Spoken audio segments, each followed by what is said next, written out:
Entonces por ahí lo que sería interesante sería hacer un recorrido por las inquietudes o cuestiones que les hayan surgido. No importa que estén ordenadas o que no importa, o sea, ahora es un momento como de poder tirar los temas, no necesariamente explayándose cada uno y explicando cada uno el detalle, sino ir haciendo una largada de temas y de asuntos para que Marta pueda tomar atención y después veamos la forma de poder avanzar sobre eso. En ese sentido, también si ven que alguien comentó algo que ustedes ya sabían que querían decir, y en atención al tiempo también digan, bueno, por ahí yo lo pensé, pero paso o siga otro, vayamos tratando de armonizar entre nosotros para encontrarle el ritmo y poder sacarle el jugo que de eso se trata. Bueno, así que el que quiera o la que quiera empezar, pues adelante. Sin ningún tipo de censuras, aunque sean preguntas mínimas, porque estamos hablando de un oficio, estamos hablando de un saber hacer, y entonces los pequeños aspectos puntuales son tan relevantes como los grandes principios. No, yo, Marta, eso es lo que te decía antes, si podías ahondar un poquito en el tema de la escuela esta experimental que habías nombrado antes.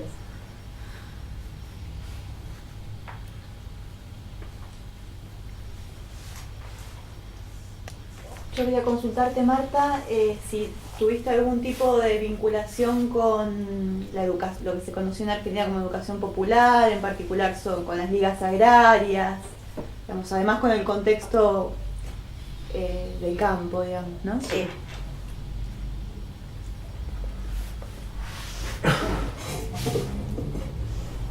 Por ahí yo me llamó mucho la atención en el video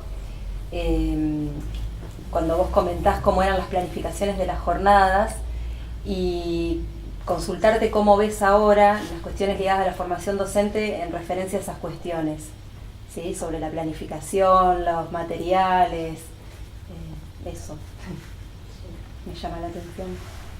A mí me gustó mucho cuando contabas cómo trabajabas e implementabas la actividad, bueno, en este caso con las tarjetas, porque se te veía muy divertida, o sea, muy entusiasmada acordándote de eso. Y no sé, se me ocurría que vos también te divertías y la pasabas muy bien haciendo esas actividades. Y no sé, me parece que una de las cosas que hay que empezar también a recuperar es esta cuestión de pasarlo bien en el aprendizaje en conjunto, ¿no? O sea, el poder compartir emociones y cosas lindas. Creo que, no sé, cuando lo contabas estaba bueno. A mí me llamó la atención por ahí esto de tan básico de un profesorado donde también se trabaje con alumnos, ¿no? Que parece lo más sencillo. Y siempre me parece que en la escuela hay algo que falla mucho, que es la coherencia. Ver qué pasa con esto, ¿no? Porque me parece que evaluamos muchos a los chicos, pero no nos gustan cuando alguien opina de nuestra forma de trabajo. Perdóname, esto último no te oí bien. Que esto de la coherencia y que se evalúa mucho a los chicos, pero cuesta mucho cuando uno evalúa a un compañero, cuesta mucho esto de trabajo conjunto, cuesta mucho poder abrir la puerta y dejar que otro entre. Eso, ver si en algún momento se pudo avanzar en eso con algo, de qué manera, cómo se genera también, me parece que hay mucha necesidad de confianza. Si les parece, empezamos y es probable que se vayan sumando otras preguntas, porque acá creo que tenemos una serie de cuestiones vinculadas. Me nombraba a Olga Cosentini en estas palabras que Ana tuvo, esta idea de recuperarlas como presentación mía. No fue ese el origen, pero lo convirtió con la sensibilidad tan particular de Ana Eras en esto que estamos viendo. Olga Cosentini realizó la experiencia integral de pedagogía activa en nuestro país más valiosa. Ella durante 15 años fue directora de una escuela pública en Rosario, donde le dio un extraordinario desarrollo a la presencia del arte, a la expresión artística, pero además donde concretó una modalidad de enseñanza completamente innovadora entonces y lo sigue siendo ahora.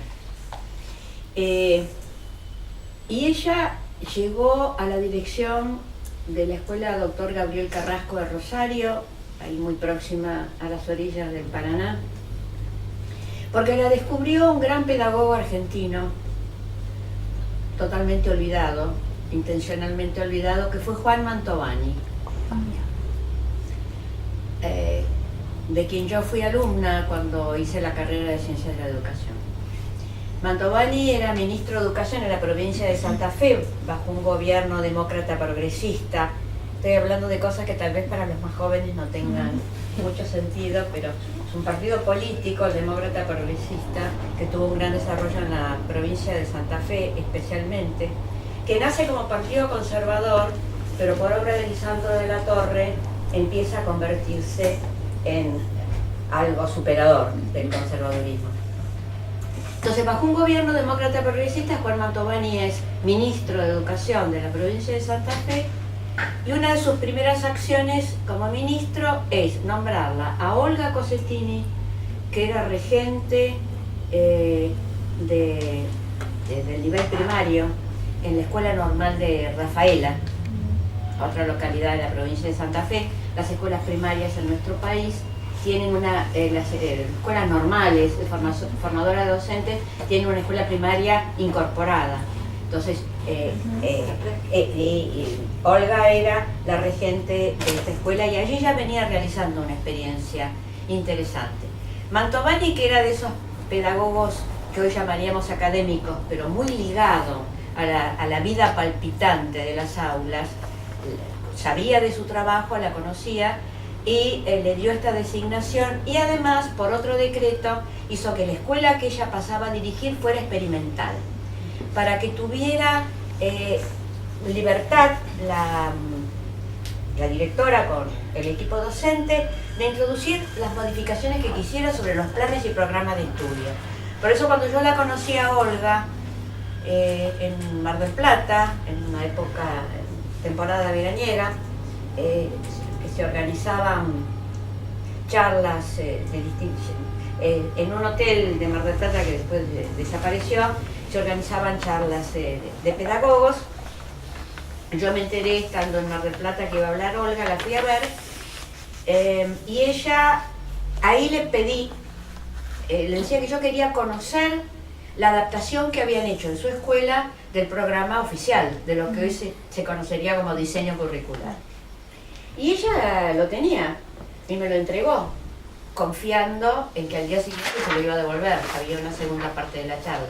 Por supuesto que se lo devolví, con lo cual me pasé la noche copiando todo a mano, porque estoy hablando de la década del 50. Todo lo que yo digo, ustedes tienen que trabajarlo por el tamiz de las décadas transcurridas. Cuando en 1958 se restablece los gobiernos constitucionales después del golpe de Estado del 55, Arturo Frondizi es presidente de la Nación y Oscar Allende, gobernador de la provincia de Buenos Aires. Oscar Allende, fundador del PIN, Partido Intransigente, que algunos conocerán. Oscar Allende le propone a Olga Cosettini ser directora general de escuelas, que es un equivalente, bueno, porque en provincia hay un consejo. Y Olga, durante 1958, ocupa este cargo. Y uno de los proyectos que empieza a desarrollar en el 58 es la creación de escuelas experimentales, es decir, de reproducir en la provincia de Buenos Aires la experiencia que ella había realizado durante 15 años en esta escuela, que fue una escuela experimental. Lamentablemente, bueno, ese año 58 fue donde los maestros nos lanzamos a la huelga por la sanción del Estatuto del Docente de la provincia de Buenos Aires. Olga empezó a tener grandes diferencias políticas, es decir, empezó a sentirse obstaculizada en el desarrollo de sus proyectos, porque era una funcionaria política y renuncia antes de fin de año. pero quienes la suceden en provincia toman esta idea y en el año 1959 se comienzan a organizar una escuela experimental por cada distrito de la provincia. ¿Qué tenía esta escuela experimental? Fueron las primeras escuelas de doble escolaridad que hubo en la provincia de Buenos Aires. Y además, la organización implicaba que por la mañana había un maestro a cargo de grado. Esa fue mi tarea los 6 años que estuve en la escuela experimental. Yo desarrollaba todo el programa escolar. Los chicos volvían por la tarde y ahí tenían las materias especiales y tenían otra maestra de grado con quien realizaban estas investigaciones que yo nombré. Ahí en esta escuela experimental fue donde yo encontré mejores condiciones, menos alumnos. Yo me inicié en la villa con un 5º grado equivalente al actual 6º. Yo ahora voy a hablar de 6º y 7º, en un momento tenían otras denominaciones. Yo me hice cargo de un 6º grado en la villa con más de 30 alumnos, algunos de los cuales tenían pocos años menos que yo, por el problema del atraso escolar. Y ahí tuve una excelentísima directora que realmente me acompañó, me orientó, es la que escribe ese comentario de clase. Pero cuando pasé a la escuela experimental, tenía un grupo más reducido. Ahí empecé a trabajar con algo similar a los guiones didácticos que usaba el maestro Iglesias. A esta altura yo ya lo conocía y hice una profunda y entrañable amistad con Iglesias, que me dejó huérfana nuevamente de padre en el año 2010. Y esas eran las escuelas experimentales. Realmente fue una experiencia muy linda emocionalmente, y rescato esto que vos señalabas y lo engancho. Ya Piaget hablaba de la necesidad de la alegría, porque la alegría alimenta la inteligencia, es el motor de la inteligencia. Y Iglesias también hablaba mucho de la alegría en la escuela. Iglesias fue maestro único, otra experiencia extraordinaria. Se diferencia de Olga Cosentini porque aquella era una gran escuela, con muchos docentes, con muchos alumnos. Iglesias fue durante 18 años maestro único de 1º a 7º grado en una escuela rural en la zona de Tristán Suárez, y allí ideó una metodología para las escuelas de plurigrado que realmente mantiene vigencia absoluta y que trasciende a la escuela unitaria, porque yo, basándome en lo suyo, organizaba guiones, los chicos formaban pequeños grupos y investigaban con mi acompañamiento desde ya, organizaban los temas y luego se los presentaban a sus compañeros. Y a mí se me había ocurrido proponerles, y se entusiasmaron desde el primer momento, que podían hacerlo con láminas, usando los mismos recursos que usábamos los maestros, o dramatizando. Esto les gustó mucho, entonces estudiábamos el espacio y ahí hacían escenografías, como tenían los maestros especiales y disponían del turno tarde para hacerlo, y mi compañera que los atendía a la tarde, también orientándonos en las investigaciones, cuando estudiábamos leer historia antigua, que de buenas a primeras en provincia de Buenos Aires descubrieron, hará unos 20 años, era muy compleja la historia, entonces se radicó en la edad antigua, y resulta que si hay algo que apasiona a los chicos es todo ese mundo. Veo muchos asentimientos, así que lo saben por experiencia propia. Bueno, y ahí se disfrazaban de romanos, de griegos, explicaban cómo eran las culturas de Oriente, y ahí se disfrazaban de orientales. Era una cosa increíblemente interesante y que vitalizaba mucho. Yo sigo siendo docente porque a mí me da vida la docencia. a pesar de que hablaba con el compañero y miro a los docentes jóvenes y realmente me apena porque están viviendo situaciones mucho más duras que las que tuvimos que vivir nosotros, que no fueron sencillas, pero si hay tiempo explicaría por qué las veo más duras. Es cierto, yo lo pasaba bien, porque además la escuela primaria tiene esa magia de compartir con los colegas. En la escuela primaria se convive y se crean lazos que pueden llegar a ser muy intensos, muy profundos. Y eso es sumamente positivo. Pero yo creo que hay que recuperar el interés, y el interés no como imposición, sino que hay que recuperar el sentido de lo que se enseña y de lo que se aprende. Cuanto más se ha avanzado en la formación teórica, y hoy fíjense, yo les estoy hablando de una formación docente.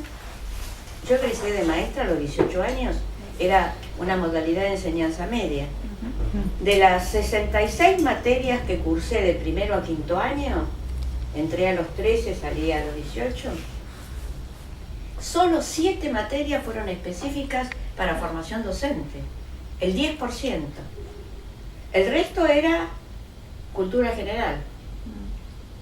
Ahora tenemos formación de docentes en profesorado de 4 años, una cantidad increíble de materias.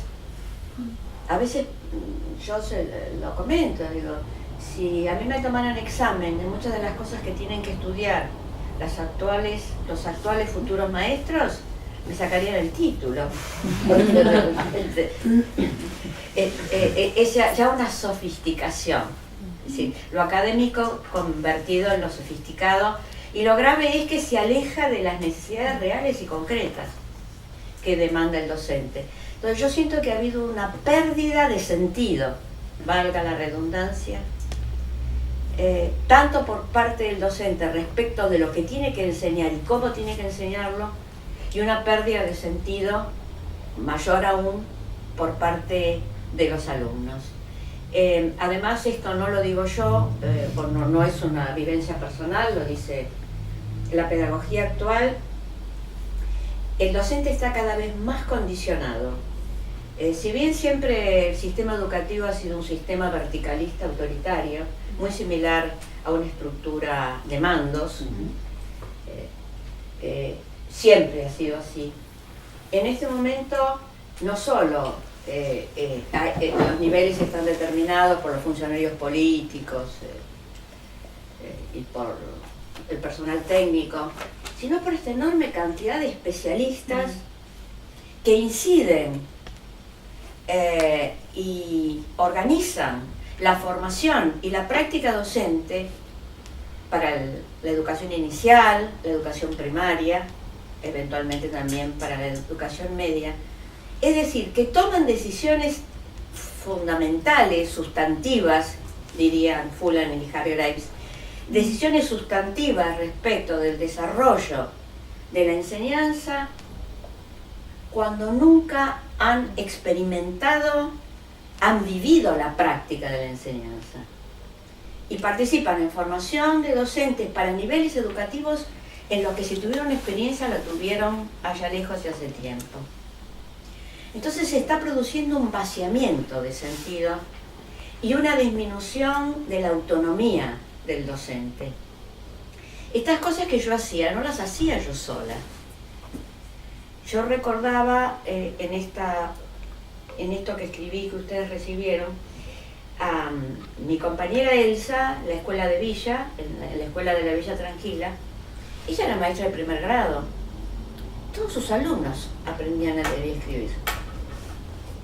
Y no exagero,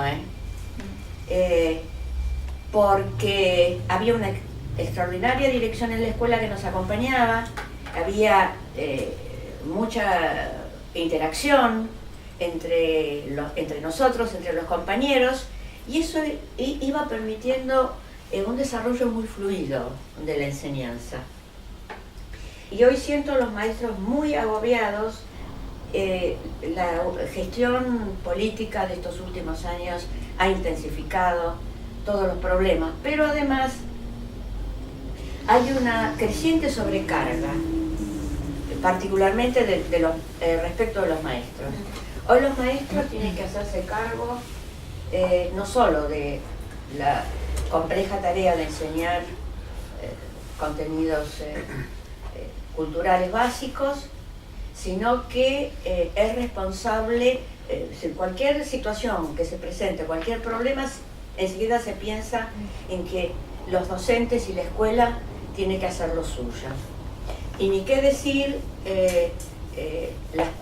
la terrible presión que sufren los maestros a partir de las situaciones familiares. Es decir, hoy las familias apelan a la escuela mucho más que a cualquier otra institución para poder descargar sus problemas, sus dificultades. Y eso es una sobrecarga emocional que no tiene contrapeso. Es decir, nadie se ocupa de la salud mental de los maestros en momentos en que tanto se necesita.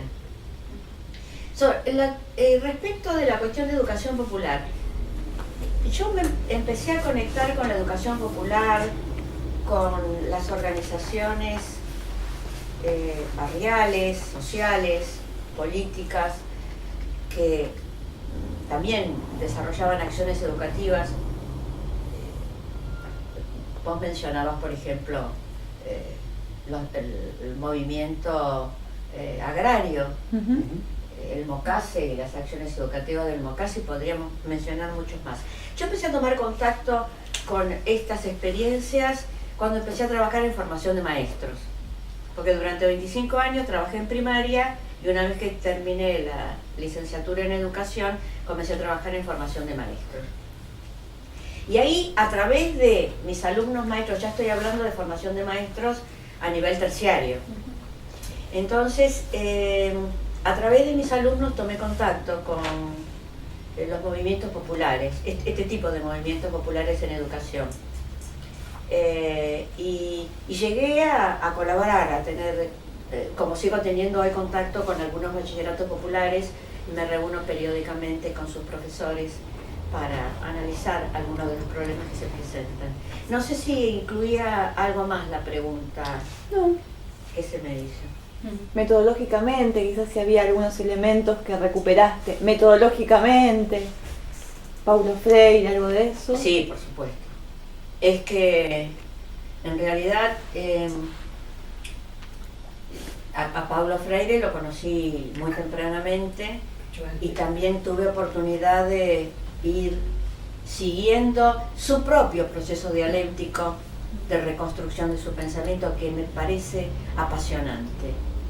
Es un modelo de pensamiento dialéctico y de una honestidad a ultranza que lo llevó a revisar muchas de sus posiciones. Y fue muy positivo que lo hiciera, ¿no? Dejó en ese sentido un modelo extraordinario. La organización del trabajo docente. Esto también es interesante, porque cuando yo, los 25 años que trabajé en primaria, todavía se mantenía, yo trabajé en primaria desde el 56 hasta 1980. Los maestros teníamos que presentar todos los días carpeta didáctica, dejarla sobre el escritorio de los directivos, donde planificábamos no día a día, sino temas por temas. Porque todos los días directora o vicedirectora supervisaba a través de la planificación escrita aquello que íbamos a hacer, por qué lo íbamos a hacer y cómo lo íbamos a hacer. Y además esto se acompañaba con una especie de cuaderno, como una especie de agenda, donde si la jornada escolar estaba organizada en 4 o 5 horas con los correspondientes recreos intermedios, nosotros íbamos indicando qué íbamos a hacer en cada, qué materia íbamos a trabajar en la primera y segunda hora y qué tipo de actividad íbamos a hacer. Entonces el personal directivo estaba en pleno conocimiento de lo que se estaba trabajando simultáneamente en todos los grados. Y eso les permitía realizar una tarea de coordinación sumamente interesante, que los directores además lo hacían porque era su obligación. Después de la última dictadura militar, cuando se empezó a revisar y a tener nuevamente intervención los docentes y los gremios, algún grado de intervención en la definición de las políticas educativas, se discutió mucho en la provincia de Buenos Aires el problema de la burocratización. Y en determinado momento se planteó que estas carpetas didácticas burocratizaban, cosa con lo que yo estoy totalmente en desacuerdo. Porque era la exigencia de prever. Quiero aclararles algo más al respecto. Cuando yo empecé a trabajar, durante años hice la carpeta didáctica, que algunas las conservo todavía, escritas con pluma, cucharita o cucharón y con tintero. No, ya después también no con virome, porque no era propio de maestros usar virome, sino con las estilográficas, las Parker, con capuchón de oro, de dorado. Lo curioso es que la planificación anual y las planificaciones mensuales o periódicas aparecen durante el periodo de la dictadura de Onganía, o sea, a partir de 1966.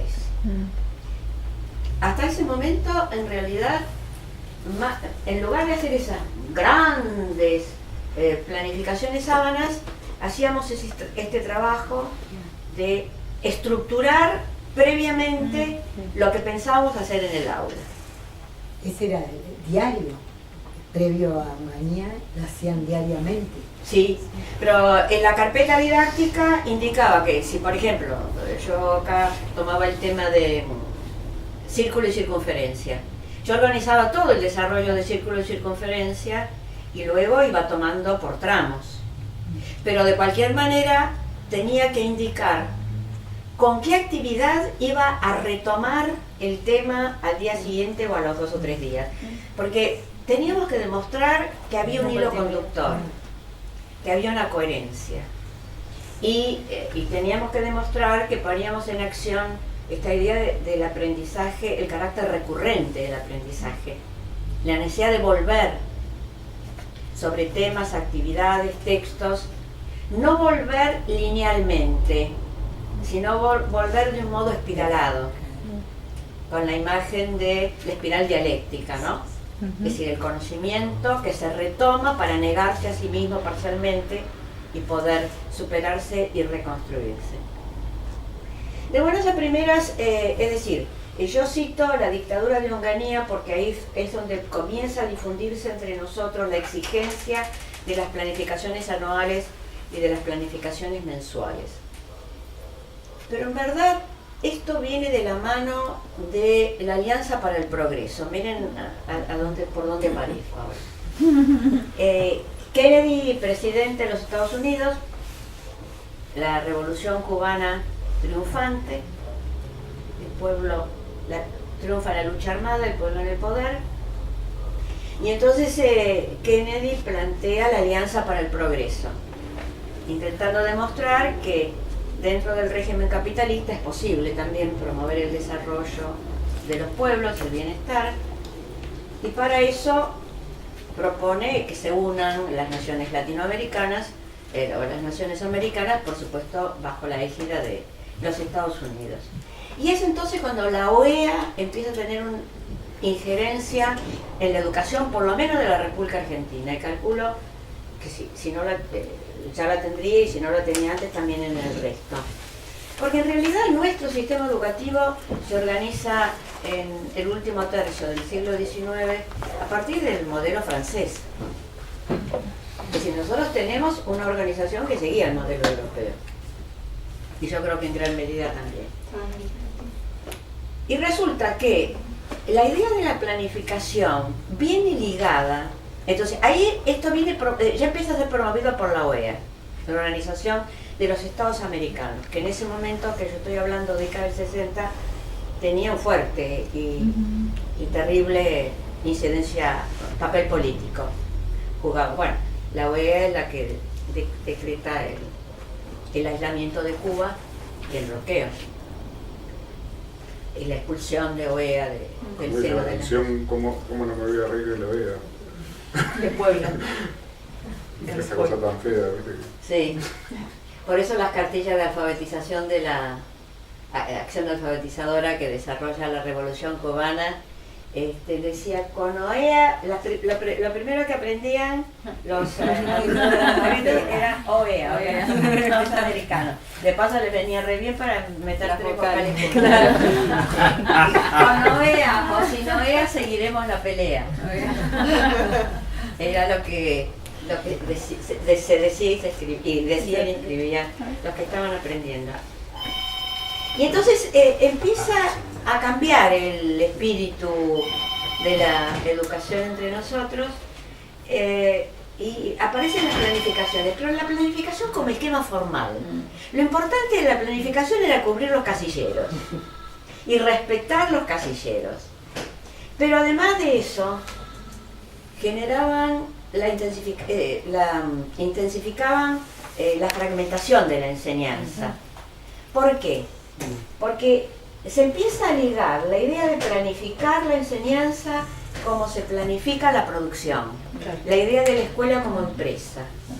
Y entonces había que planificar asignando tiempos. Esto es así, especialmente en la educación media y en la educación terciaria. 10 minutos para la motivación o para la instalación del tema, 20 minutos. Entonces se iba fragmentando el tema en subtemas, es bien pedagogía tecnicista. Y se iba poniendo ese átomo de conocimiento con la actividad que se iba a realizar, el tiempo que se le iba a asignar, la actividad que se iba a realizar y cómo se lo iba a evaluar, lo que era un delirio absoluto. Tipo Taylorismo. Claro, entonces yo les he tenido que hacer esas planificaciones porque ya en esa época trabajaba también en media, dictando materias pedagógicas. Pero todos sabíamos que eso era para mostrar, para que la dirección las tuviera y para tenerlas a mano por si llegaba un supervisor, pero era imposible enseñar de ese modo. Y entonces aparecen este tipo de planificaciones que todavía se mantienen de alguna manera y que los maestros muchas veces las compran porque hay editoriales que venden las planificaciones, porque nunca terminamos de entender el por qué y el para qué planificar, ni tampoco la formación docente actual con tantas asignaturas específicas tampoco debaten el sentido de la planificación como una anticipación, como un recorrido posible, tentativo, que se irá revisando a medida que se lo extienda. Entonces dejamos esto que era yo hablo desde mi experiencia y estoy convencida que es así. Lo que nosotros teníamos que presentamos durante años, era aquello que luego hacíamos en el aula. Y preverlo nos resultaba sumamente útil.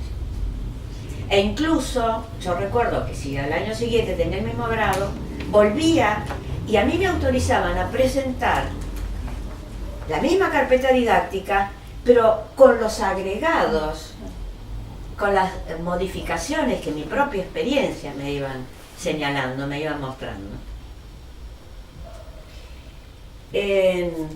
Sigue siendo un tema sin saldar. Yo no trabajo mucho en pedagogía universitaria. Estoy espantada. Así sean la carrera de Ciencias de la Educación, donde se forman los especialistas en educación. Yo veo esos programas elaborados por las cátedras y son realmente espantosos. Están hechos para cumplir un requisito administrativo, están hechos para que el consejo directivo de la facultad o el consejo superior los apruebe, pero en realidad no son funcionales para la práctica. Me queda una pregunta para contestar, que no sé por qué puse, que no me acuerdo cuál era. Puse Claparet porque me tenía que acordar de algo. Yo había, me parece que la mía. Sí, Me había planteado esta de lo elemental de lo que había nombrado, en donde el profesorado tenía sí. una relación concreta con lo escolar, Sí. y esta cuestión que para mí me parece como nombrar como la incoherencia de lo escolar, ¿no? Donde muchas veces hay cosas que se evalúan los alumnos, pero cuesta evaluar a un docente, los tiempos son unos... Acá se hablaba de tiempos muertos y uno parece que siempre está corriendo, igual así todos los alumnos tienen tiempos muertos, hay como cosas que todavía no... Si hay algo que efectivamente no se evalúa, son los procesos de enseñanza y de aprendizaje. Lo único que se evalúa sistemáticamente es al alumno, pero se lo evalúa, se trata de medir su rendimiento para cuantificarlo, pero no se asume la evaluación como un proceso de investigación, porque en definitiva, cuando se administra un examen o los alumnos pasan por un examen, lo que se expresa en su producción no solo da cuenta de lo que el alumno en principio aprendió, sino que es una fuente riquísima de información para reconsiderar los objetivos, los contenidos, el tipo de actividades, la modalidad de enseñanza.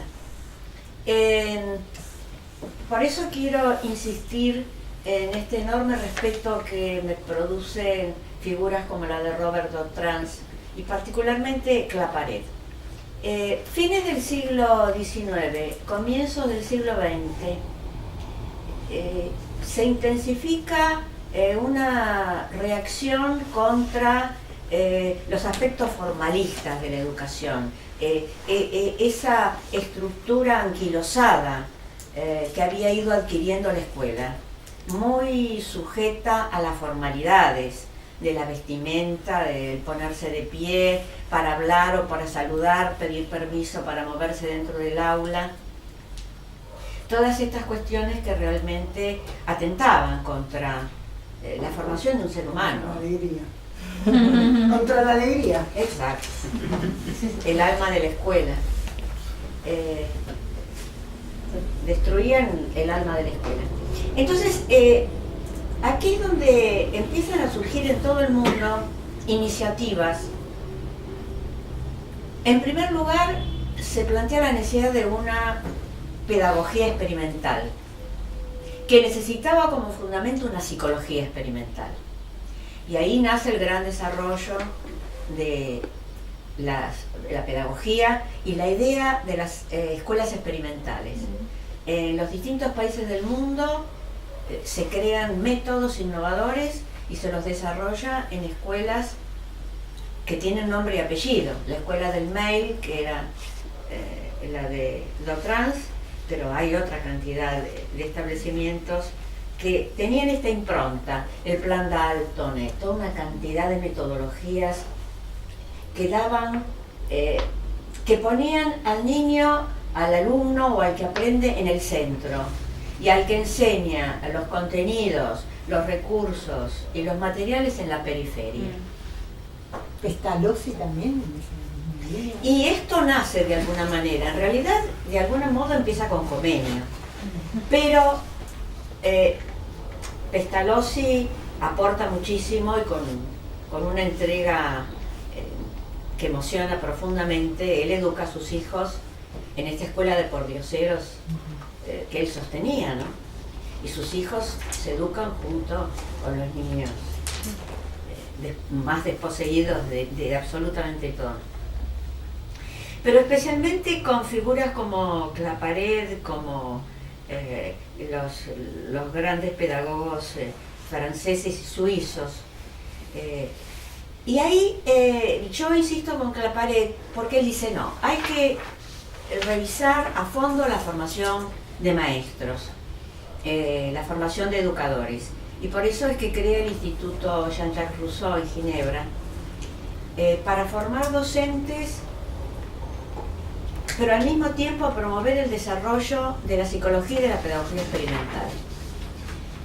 Por eso es que los profesores, que serían los equivalentes a algunos de ustedes, que como en el caso de Mercedes, hoy está trabajando en formación de maestros. Yo tuve que dejarlo porque me jubilaron.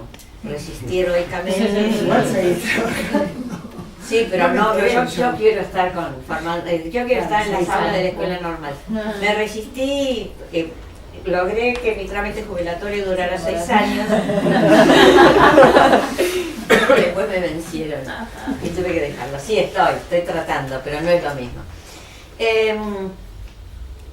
Acá la cosa era dotar a la enseñanza de un basamento científico.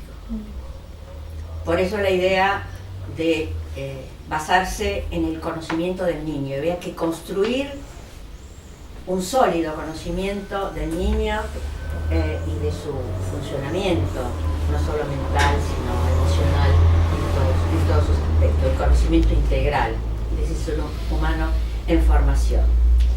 Y para eso se necesitaba que los profesores asumieran esta actitud experimental, que no se pusieran en la postura de ser los intermediarios entre lo planteado por los teóricos y los que se están formando para la práctica de la docencia, sino que todo lo que propusieran y enseñaran en sus clases fuera objeto de análisis, de reflexión y de experimentación por parte de estos mismos docentes.